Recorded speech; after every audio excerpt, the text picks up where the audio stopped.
welcome back. I am your physics professor Dr. Nagaraj, explaining physics of animation. In the previous video, dear students, I was talking about odd rule. Also, I was explaining what is the difference between linear motion and non-linear motion, or what is the difference between uniform motion and non-uniform motion. So in uniform motion, acceleration is constant, acceleration is 0, and timing is very easy because the body travel equal distance in equal intervals of time. So spacing we have to keep constant. Suppose if the body is accelerated, when you apply the force, the body gets accelerated according to Newton's second law, that is F is equal to ma. In such case we use odd rule. According to odd rule, the base distance you have to multiply by odd numbers like 1, 3, 5, 7, etc. during accelerated motion, and base distance multiplied by 7, 3, 5, 1 during decelerated motion. Base distance is nothing but distance between two successive frames, which is the smallest distance, of course. Okay, so smallest distance between two successive frames is known as base distance, and it is given by total distance by frame number minus 1 whole square. This is just a recap. And also I explained this table. Okay, look at this table.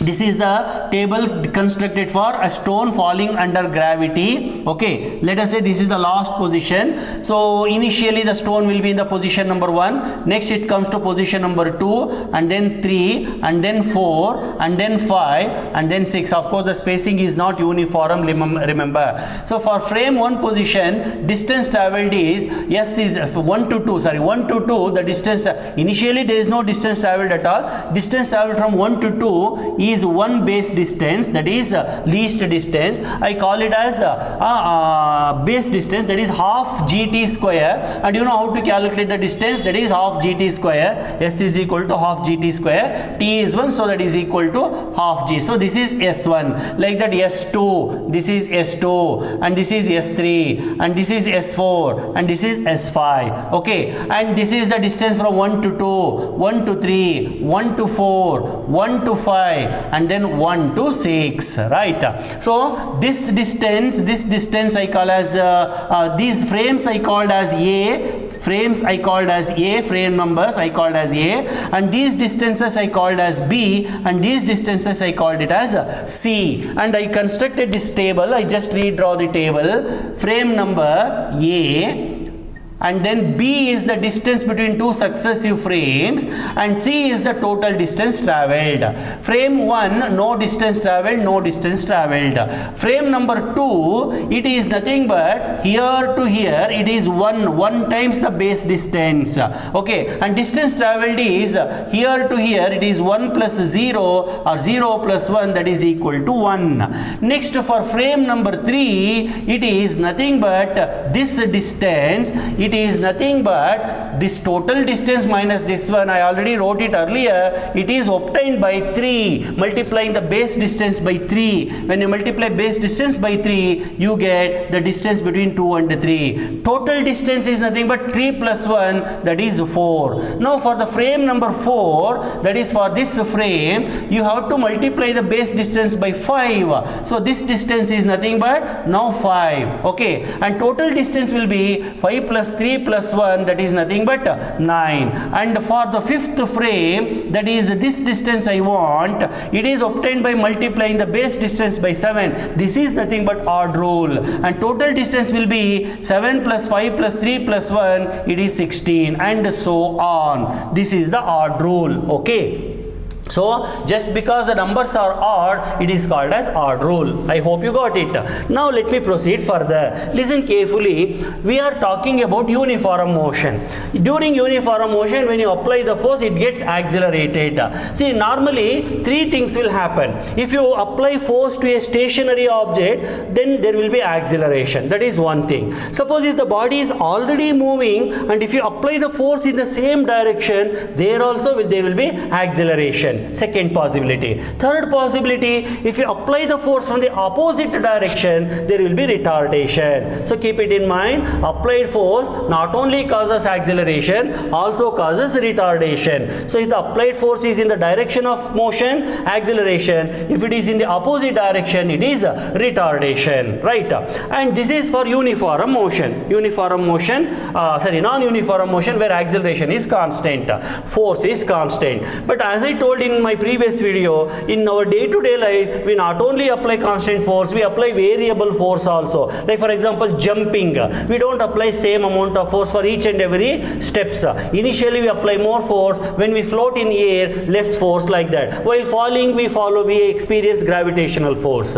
Like that, while walking also, force applied by us on our body itself is not same. In such cases, what we have to do, we have to divide the whole action into small segments. For example, one girl is sitting and she is in this position and she wants to jump to this height. Okay, so from here to there she wants to jump. So going from, okay, I take head as a reference, from going from here to here, some distance she travel, okay, that I have to animate.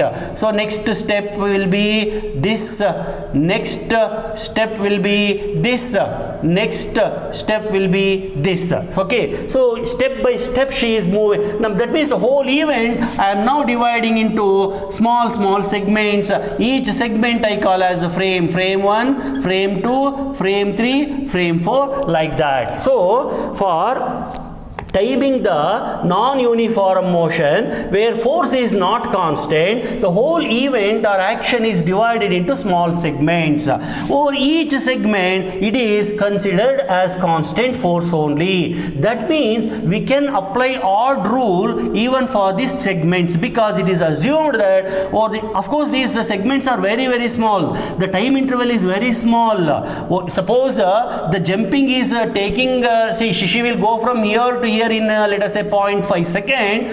This is about 0.05 second or 0.05 second, like the small intervals. Over the small interval, force is assumed to be constant, acceleration is assumed to be constant, and therefore we can write the odd rule. So odd rule is applicable for a body moving with constant acceleration. Here this boy or this girl is not at all moving up, jumping is not at all with constant acceleration, but I treat this whole event as a series of small constant acceleration segments. So I divide this into several segments. Over each segment it is considered as what? Constant acceleration. Thereby I can apply odd rule. Okay, now comes what is called odd rule multiplier. What is this odd rule multiplier? It is just a repetition of the same. See, this odd rule multiplier is a process of finding the distance between two successive frames and then use that data to write the next subsequent frame or to place the object in next subsequent frame. What I mean to say, if you know the distance between first and second, then you can easily make out the distance between 1 and 4. That means at what distance my fourth frame will be. Accordingly, animator will design the character. Okay, this is odd rule multiplier. I repeat, odd rule multiplier andre it is nothing but a process of finding the distance between successive frames, and hence use the data to place the character in any other subsequent frames. If you know the distance between 2 and 3, you can easily make out where will be my 7th frame, where will be my 9th frame, so that I can draw the structure after that distance or at such a at that distance, like that. This is odd rule multiplier. So odd rule multiplier. Odd rule continuation is odd rule multiplier. Odd rule says, what odd rule says? The distance between two successive frames is obtained by multiplying the base distance by 1357 for acceleration, 7531 for retardation. So 7351 or 1357 all are odd numbers. It is called as odd rule. This odd rule I am extending for a body moving with variable acceleration. In variable acceleration, the whole event is divided into segments, and for each segment it is considered as constant acceleration. Odd rule is applicable. Now comes the multiplication of odd rule. So that's why it is called as multiplier. Odd rule multiplier. This is a process of finding the distance between the two frames and hence applying the same procedure to write the next frame. To place behaves the character in subsequent frame. Dear students, you got it?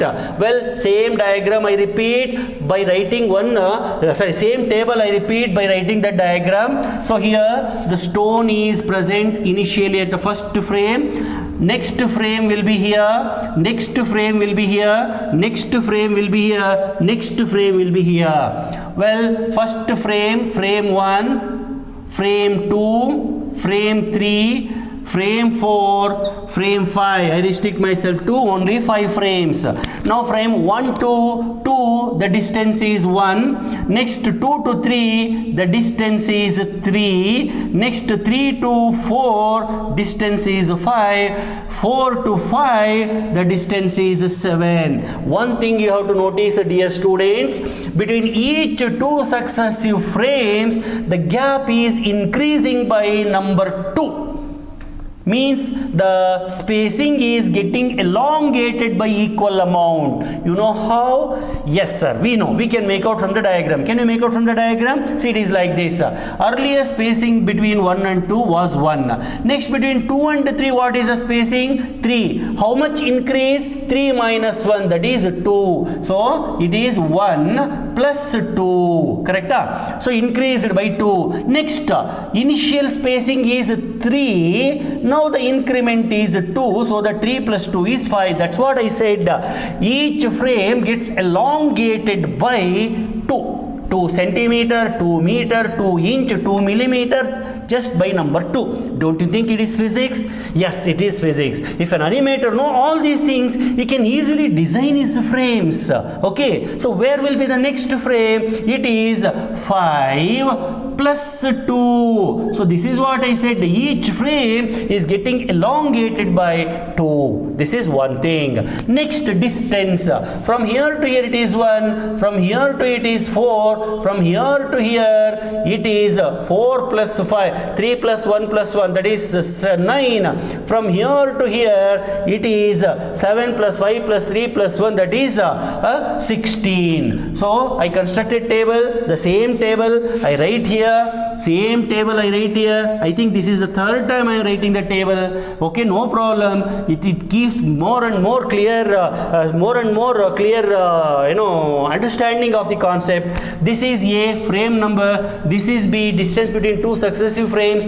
This is C, distance between first and present frame. Okay, first frame 0, 0, it is 0 square. Second frame 2, it is obtained by multiplying the base distance by 1, and the distance is 0 plus 1, 1, it is 1 square. Next 3, it is obtained by multiplying 3, that is 0 plus 1 plus 3, that is nothing but 4, 2 square. Like that 4, 5, 6, any number of frames you can write. So 4th is obtained by multiplying by 5, 6th is obtained by multiplying by 7, 6th is obtained by multiplying by 9, and so on.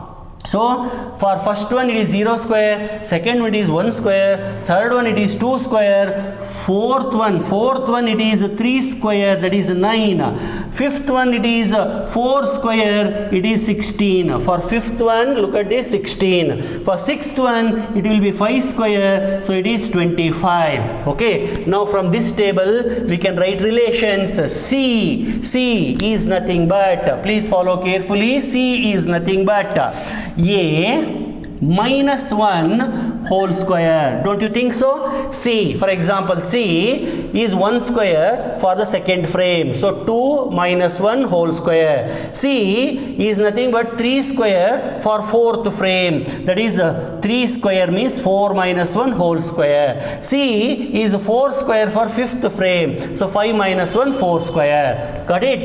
So this is a relation between C and A. Similarly, we can write the relation between B and A. B is equal to 2 into A minus 1 minus 1. Please check these two relations. I already verified this one just now. Let me verify this. Let us take one number for A is equal to 3.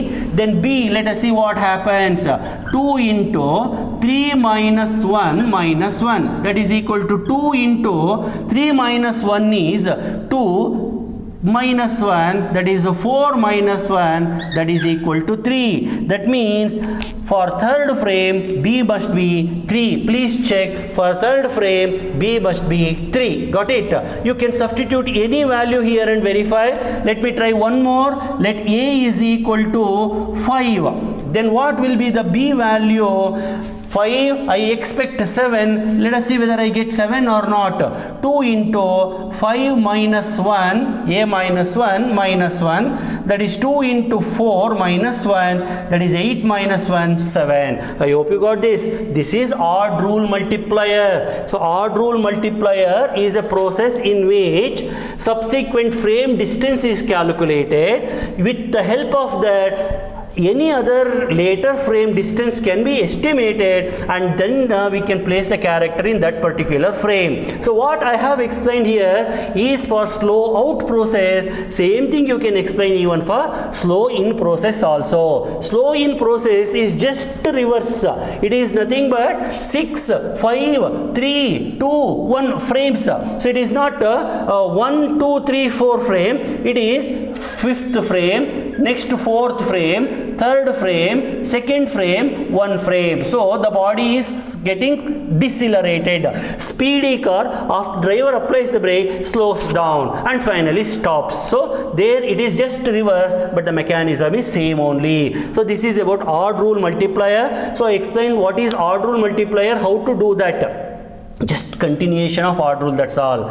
Odd rule is applicable only for constant acceleration, but in our day-to-day life most of the events are not constant acceleration. Therefore we divide the whole event into several segments of smaller interval of time, so that over a small intervals or between two successive frames I can assume that acceleration is constant. For that I use the odd rule like this. I have the connection between A, B and C, where A is nothing but frame number, B is nothing but distance between two successive frames, C is nothing but distance between first and any other frame. Okay, and so now we know what is base distance, how to apply odd rule, what is odd rule multiplier. With the help of this knowledge we can take up 4 different cases which are called as odd rule scenarios, that I will take in the next video. Please share your comments, subscribe to my channel, and also spread this share this link with your friends, spread the message among your friend circle so that they also get the benefit of this video. Thank you very much.